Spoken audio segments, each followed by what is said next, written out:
आज आपसे बात करते हुए मेरा मन व्यथित है। आज पार्लियामेंट में, लोकसभा में विपक्षी मित्रों ने, कांग्रेस और इंडी ब्लॉक के सांसदों ने जो आचरण किया,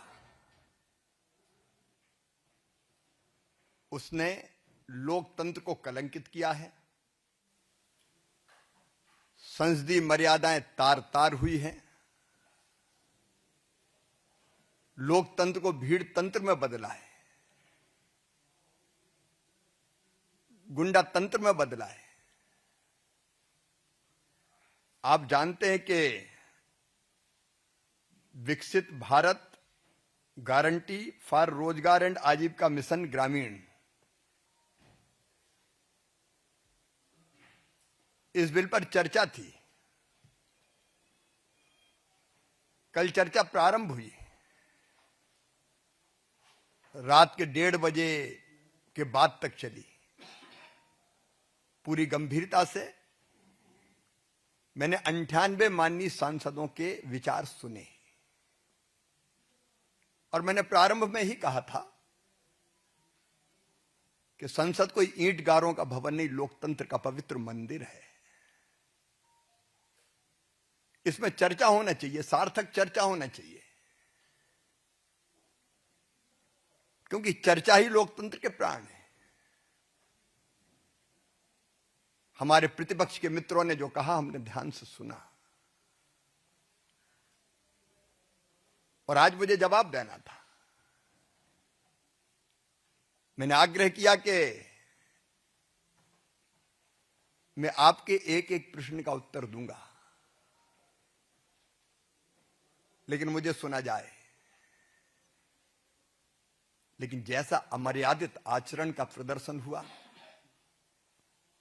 कागज फाड़ के उछाले गए, आसंदी के सामने टेबलों पे चढ़ गए। क्या ये बापू जी के आदर्शों की हत्या नहीं है? अपनी बात कह लो और जब दूसरा बात कहे, जवाब दे, तो बोलने मत दो। क्या ये अनैतिक नहीं है, अमर्यादित नहीं है? मैं उनके इस कृत्य की घोर निंदा करता हूं। मित्रों, आखिर क्यों व्यथित हैं वो? ग्रामीण विकास और रोजगार को लेकर एक नहीं अनेकों योजनाएं आई। उनकी श्रृंखला है। 1961-62 से ऐसी योजनाएं आ रही है। एक योजना आई, कुछ दिन चली, बदल गई, उसकी जगह दूसरी आई, तीसरी आई। संपूर्ण ग्रामीण रोजगार योजना, उसके बाद जवाहर रोजगार योजना, और उसके बाद मनरेगा आई। तो इसमें क्या कोई पंडित जवाहरलाल नेहरू जी का नाम नहीं रखा तो उनका अपमान हो गया। और मैं ये कहना चाहता हूं कि गरीब कल्याण ये भारतीय जनता पार्टी का संकल्प है और प्रधानमंत्री श्रीमान नरेंद्र मोदी जी के नेतृत्व में एक नहीं अनेकों योजनाएं लगातार गरीबों के जीवन स्तर को बेहतर बनाने का काम कर रही। इसलिए 25 करोड़ लोग गरीबी रेखा के ऊपर उठे हैं, 4 करोड़ से ज्यादा घर बने, 10 करोड़ उज्ज्वला रसोई गैस कनेक्शन दिए गए। और इस योजना में क्या है? विकसित भारत के लिए विकसित गांव, ये मोदी जी का संकल्प है। तो रोजगार और विकसित गांव, विकसित भारत के लिए, जहां रोजगार के लिए पहले 100 दिन की गारंटी थी, अब वो बढ़ा के 125 दिन की गई है। और उसके लिए पर्याप्त धनराशि प्रस्तावित है। 1,51,282 करोड़ रुपए से ज्यादा की राशि, जिसमें केंद्र का हिस्सा 95,000 करोड़ रुपए से ज्यादा है। और कांग्रेस मनरेगा मनरेगा मनरेगा करती। कितना खर्च किया कांग्रेस ने, यूपीए की सरकार ने मनरेगा पर? 6-7 से 13-14 तक कुल खर्च किया 2,13,220 करोड़ 39 लाख रुपए। और 2024-25 तक माननीय मोदी जी के नेतृत्व में एनडीए की सरकार ने 8,53,810 करोड़ 91 लाख रुपए श्रम दिवस उन्होंने सृजित किए। 1660 हमने सृजित किए, 3210। और अगर पूरा किए गए कामों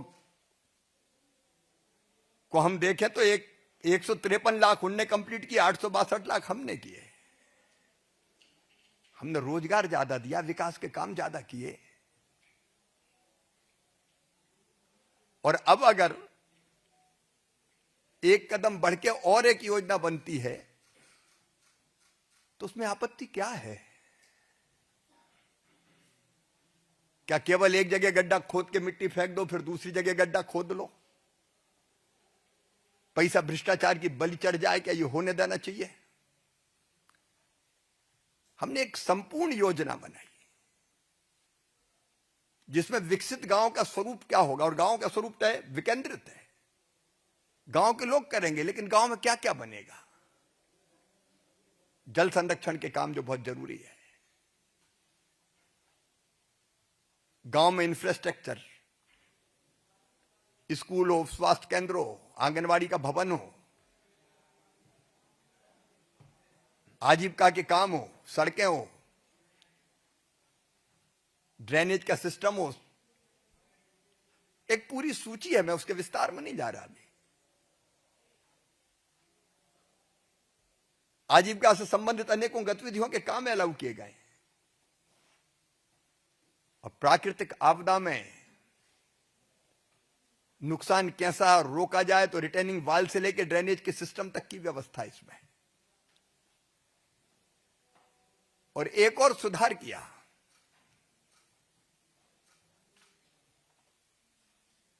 इसमें तय किया कि जो फंड से उसका वितरण न्यायपूर्ण होना चाहिए। अगर किसी पंचायत का सरपंच ज्यादा एक्टिव है, वो ज्यादा धन ले जाता है। कोई कम एक्टिव है तो वहां ज्यादा विकास के काम और रोजगार की आवश्यकता होते हुए भी धन कम जाए। इसलिए तय किया कि एबीसी 3 ग्रेडिंग बन जाए, जो कम विकसित और रोजगार की जहां जरूरत क्या है ऐसी पंचायतें, एवरेज पंचायतें, और जहां विकास बहुत हुआ है और रोजगार की जरूरत कम है वैसी पंचायतें। और इस ग्रेडिंग के आधार पर धन का वितरण हो। इसमें किसको आपत्ति हो सकती है? क्या आपत्ति है? बेरोजगारी भत्ता देने के प्रावधान को और पुख्ता किया गया। और यह भी कहा गया कि 15 दिन के अंदर अगर मजदूरी नहीं मिलती तो 0.05% फिर अतिरिक्त रोज देना पड़ेगा देर से मजदूरी देने के लिए। कमजोर वर्गों का विशेष रूप से ध्यान रखा गया। अनुसूचित जाति, जनजाति, अन्य कमजोर वर्ग, दिव्यांग बुजुर्ग। इसमें दिव्यांग बुजुर्ग उनके अलग गारंटी कार्ड बनेंगे, रोजगार गारंटी कार्ड अलग रंग के। उनको कम काम पर भी ज्यादा मजदूरी मिलेगी।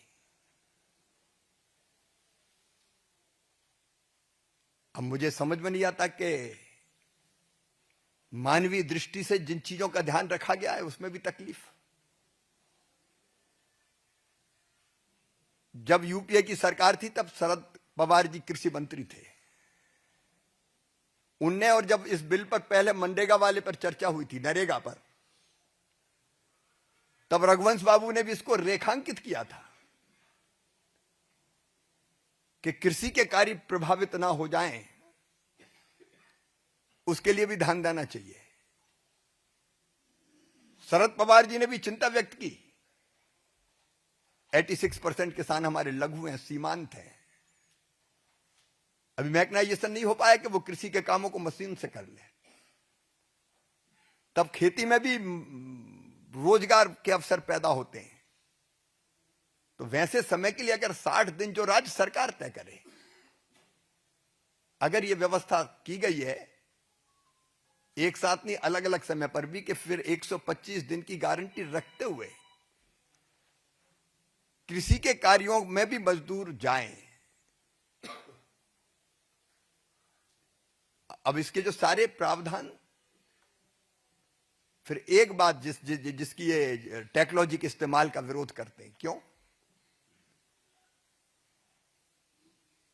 क्या पैसा भ्रष्टाचार की बलि चढ़ने दिया जाए? एक काम बार बार कई बार हो जाते थे, एक बार मिट्टी खुदी, दूसरी बार डाल दी, तीसरी बार डाल दी। पीएम गति शक्ति को जोड़ के ये कोशिश की गई है कि काम का डुप्लीकेशन ना हो। जहां काम हो रहा वो जगह ठीक है कि नहीं ये देख ले, नहीं तो एक बार पता चला कि बांध बनाने की, स्टाफ डैम बनाने की योजना बन गई, वहां पानी रुक ही नहीं सकता। तो पीएम गति शक्ति से जोड़ के आवश्यकता और उपयोगिता और टेक्नोलॉजी का इस्तेमाल करके दुरुपयोग को रोकने की कोशिश। एक और तथ्य, प्रशासनिक व्यय बढ़ा के 6% से 9% किया गया। इसमें लगभग 13,000 करोड़ रुपया प्रशासनिक व्यवस्थाओं को, ताकि रोजगार सहायक को वेतन ढंग से मिल सके, मैट को पेमेंट हो सके, इंजीनियर्स और बाकी टेक्निकल स्टाफ ढंग से रखा जा सके। मैं मानता हूं कि ये विकसित भारत के लिए विकसित गांव बनाने की और 125 दिन रोजगार की गारंटी देने वाली एक स्वयंपूर्ण गांव, एक विकसित गांव, रोजगार युक्त गांव, गरीबी मुक्त गांव बनाने की योजना है, जो प्रधानमंत्री जी का संकल्प है। और इसलिए ये नई योजना लाई गई है, लेकिन जो आचरण आज उन्होंने किया उससे लोकतंत्र ही कलंकित हुआ और उनका भी सम्मान नहीं बढ़ा है। धन्यवाद जी। विकास जी, मेरा सवाल है कि विपक्ष की तरफ सीधा आरोप लगाया जा रहा है कि पहले में गारंटी था रोजगार की, अब डिमांड हो गया, कोई डिमांड करे तो मिलेगा, आपने गारंटी खत्म कर दी। ये उनकी तरफ से पहला आरोप। 125 दिन की गारंटी है, पहले 100 की थी, अब कानूनी गारंटी 125 दिन की है, कहीं खत्म नहीं की गई।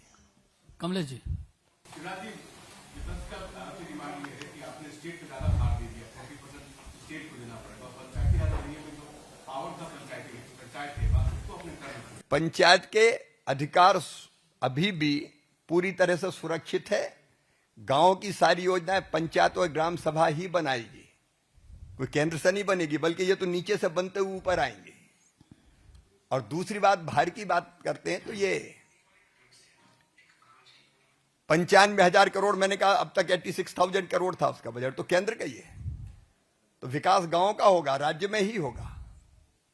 फेडरल स्ट्रक्चर में विकास की भी और रोजगार की जवाबदारी भी केंद्र और राज्य दोनों की है। मोहित। सर, आज एक इम्पोर्टेंट बिल का ये बिल तो पास होने था, लेकिन जिस प्रकार से रकस हुआ, पॉल्यूशन पे भी डिबेट होनी थी, लेकिन ऑपोजिशन की रकस की वजह से वो एक जो मुद्दा है उस पर भी आज डिस्कशन डिबेट नहीं हो पाएगा। सर, कैसे देखते हैं कि जिस प्रकार से ऑपोजिशन ने किया उसके बाद वो डिबेट भी नहीं हो पाएगी? उन्हीं की मांग थी, होनी चाहिए थी पर्यावरण पर चर्चा, लेकिन वो भी हंगामे की भेंट चढ़ गई। आमोद राय जी। सर, इसमें मेन उनको जो दिक्कत है नाम परिवर्तन को लेकर, क्या आप उसको लेकर बता जा सकता था?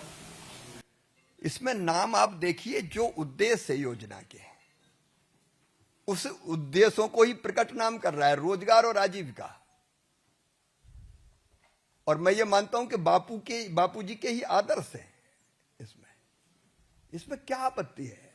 अब अगर उसका शॉर्ट फॉर्म जी राम जी हो गया तो राम जी से इतनी चिड़काए को।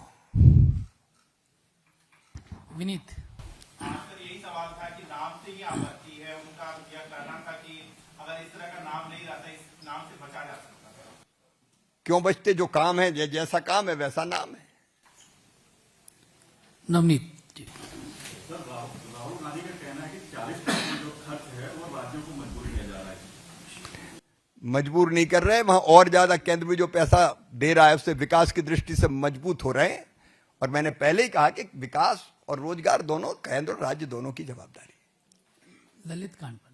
सर, फंडिंग वाला इशू है, इसको लेकर विपक्ष ये भी कह रहा है कि जिस तरीके से आपको ये फंड बांट दिया है उससे ये स्कीम बंद होने का खतरा है। ये गारंटी है, ये एक्ट है जिसका पालन करने के लिए केंद्र और राज्य दोनों बाध्य हैं।